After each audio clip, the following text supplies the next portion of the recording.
It's 10:30 and you should have been asleep 30 minutes ago. But you're still up because your teen won't go to bed. You're exhausted, you feel overwhelmed, and now you're frustrated. Stop taking on the responsibility of putting your teen to bed as though they're a toddler. Let's change the way we do things so that everybody can get a good night's sleep. I'm going to walk you through 3 steps today. Step 1 and 2 are the foundation. They'll set you up for step 3, which I believe you will want to stay here for, because there I'm going to share a tool with you that has been a game changer for parents and children alike.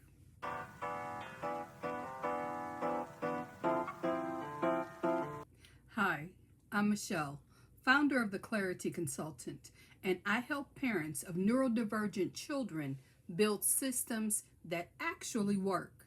Systems designed to help reduce bedtime chaos, eliminate nighttime battles, and help your teen develop independent skills that they'll need to not only manage their own sleep, but their entire day. Let me be clear with you about what I'm hearing from parents every single day. First, medically, many neurodivergent teen bodies run at a higher level. The calm down takes longer and it requires more steps than the neurotypical teen usually does. Second, your teen may have procrastinated and not completed tasks that needed to be done before they can go to bed. Either way, they're not mentally or physically ready to go to bed when bedtime arrives. This headache doesn't just rob you of sleep, it teaches them that bedtime is negotiable, and it sets up for sleep struggles that will follow them well beyond this stage. What's worse, it can lead to failures in other parts of their life going forward. Let's break this pattern before it gets too late. Here's what most advice gets wrong. It assumes that the bedtime battle is purely behavioral.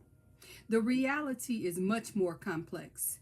Your teen needs to understand exactly what's expected, when it needs to happen, and that they have a say in how it happens. This is where the organizational piece comes in. Start by sitting down with your teen and asking them a simple question. When you get home from school, what do you think are the 3 main things that need to be done before bedtime? And before you correct their answers, validate the answers they've given you. If needed, add the important things that they may have overlooked. Middle school is a complex experience for both them and for you, and they may need more time understanding what tasks need to be done because previously you did it for them or those tasks were much easier to get done. Once you both have a clear understanding what needs to happen, then let's have a realistic timeline of how those things are going to get done. The two of you are going to come up with that together.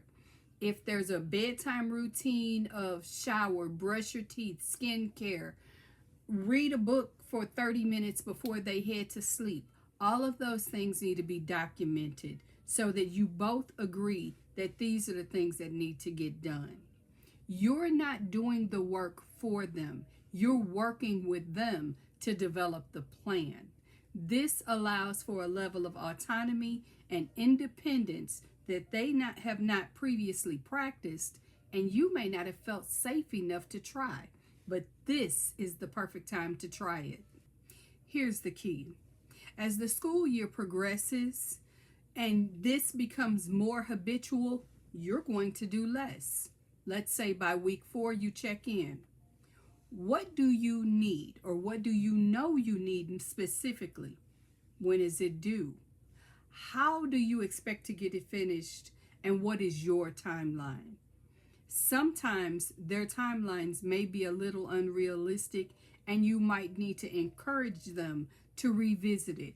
Don't redo it for them. Don't say, oh, this paper of 250 words can be done overnight, so you don't need to do that. Or, and maybe they've planned 2 weeks. Or let's say it's a 2,500 page intense report and they're thinking they can start on Wednesday and turn it in on Friday. It's not your job to tell them they need a longer lead time. You can encourage them to reconsider their timeline and ask them, what else do you need to do in addition to this? You see, you're offering a window of opportunity for them to renegotiate their own timeline instead of being parented into what you think they should be doing. That's important. And they're going to thank you in the long run, although they might give you pushback in the beginning. If they need you, you can come and help, but you're always going to be there in a consultative role to encourage them, to redirect them when you see they're wasting time without punishing or using harsh and negative words. Sometimes going off script is simply going, well, this is what you want to do, and I totally understand. Allow them to experience the natural consequences of their decisions. Don't interrupt it. Let it happen. Because believe you me, a lesson learned from experience is one that sticks with you far better than one where someone gives you the I told you so. Now that we've laid the foundation for the what and the why, here are the 3 steps that actually work. I encourage you to do this with your team. Ask them what supplies they need for the week. In the beginning, you may need to ensure that they understand how to use what they have without being wasteful. Create a checklist. Use markers on their products so that they know when it reaches a certain level, they need to request more. Designate a day. So pick one day a week where just before you're going to go shopping, they hand off their supply list. Ideally, maybe a day or 2 before you do this. And the reason being because maybe they've decided that they need shampoo because in their mind, I wash my hair every day. Well, if you end up just going based on what they said instead of actually reviewing that the shampoo is at the level it's supposed to be, you might just end up with 9 bottles of shampoo and you didn't need any of them. Trust me, I've had that very personal experience. Once you've gathered all the supplies that have been requested, hand them off to your child and confirm that they are ready for the following week. Make sure that nothing that they wanted was left off the list on your part. At the same time, if they add things that weren't on the list, remind them that they had time prior to that moment to let you know they wanted or needed whatever that is, and that their failure to plan cannot be your emergency. You can't promise that you're going to be able to get out and get those things because you have other obligations. They have to sit with the consequences of suddenly remembering on Sunday night that they needed a dry erase board so that they could do a presentation on Wednesday when they gave you that list last Thursday and they knew they needed that board. In a previous video I posted called Get Your Child Out the Door, the System That Works, I mentioned implementing a visual flow chart. That same flow chart now needs to be flipped over and you need to help them create their evening routine. A PM wind down system. It will include everything from the shower time to brushing their teeth, skincare, and other hygiene tasks. And make sure that you place them on that list in order. If they need to brush their teeth before they get in the shower, put that on the list in those steps. The reason for that is because if they can skip around on the list, they will skip over tasks that need to be done. And then when they should be resting, they're jumping up because they forgot to do whatever that one step was. Eliminate the friction from the possibility. We're checking it off step by step. The other part of that visual flow chart is an alarm system, and I also mentioned it in that video as well. Set alarms for when they need to have each one of those tasks accomplished. If you know it takes them 15 minutes to take a shower, then have a 15-minute alarm system set that maybe within a 2-minute window, they are to be moving on to the next task.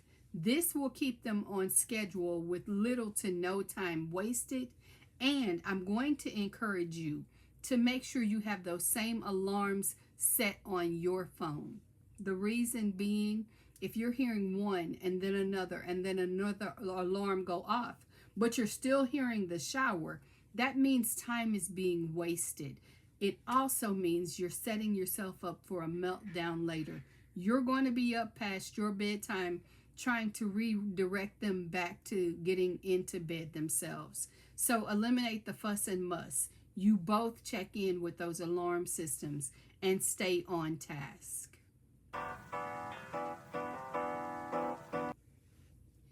The first two steps cleared the decks so we can get work done.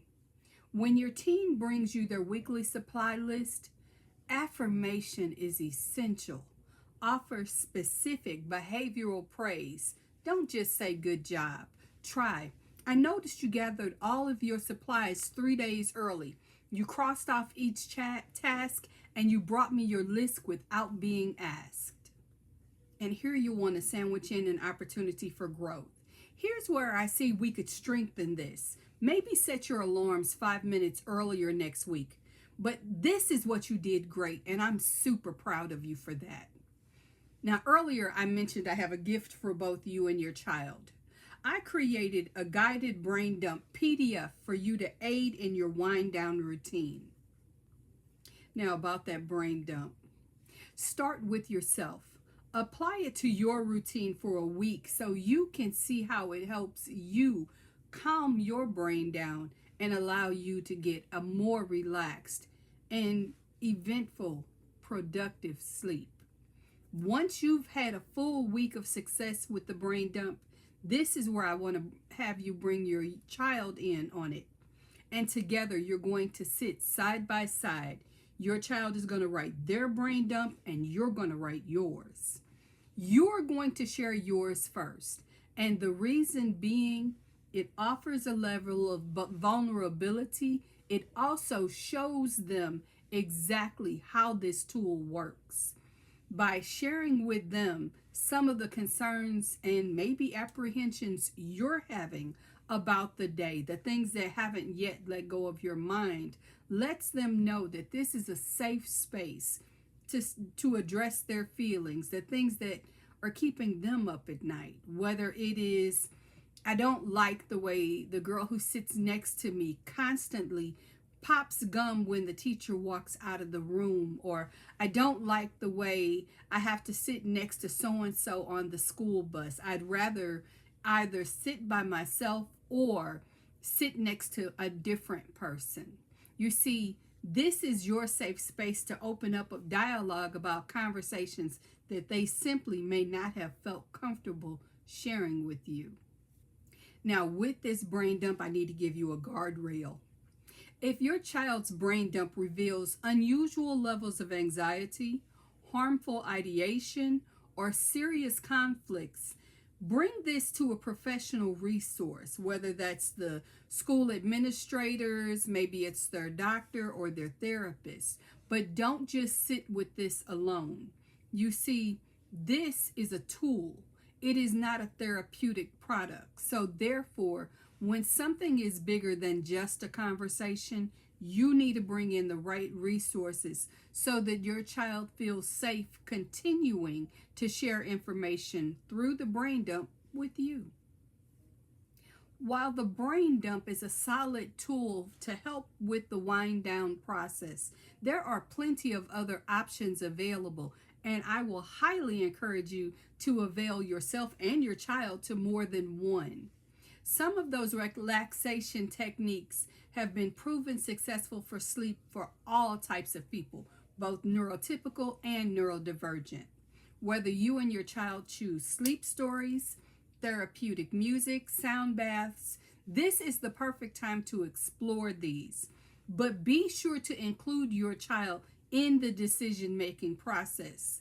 This should never feel like punishment.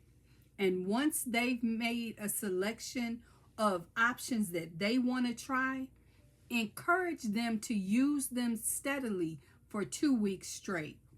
Then plan to discuss it with them. This gives both of you the chance to assess their impact.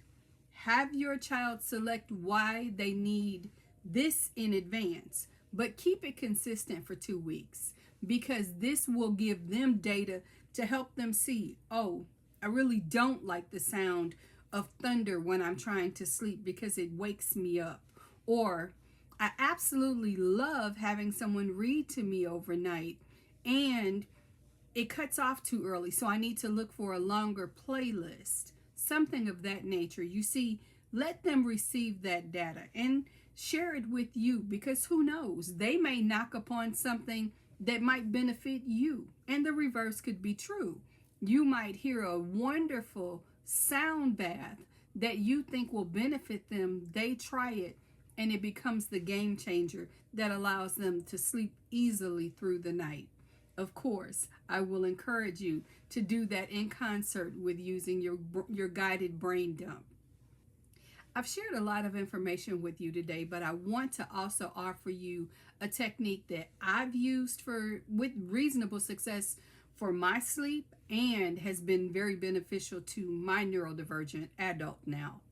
And this would be the progressive muscle relaxation technique, where you use words similar to this. Close your eyes. Inhale through your nose for 4.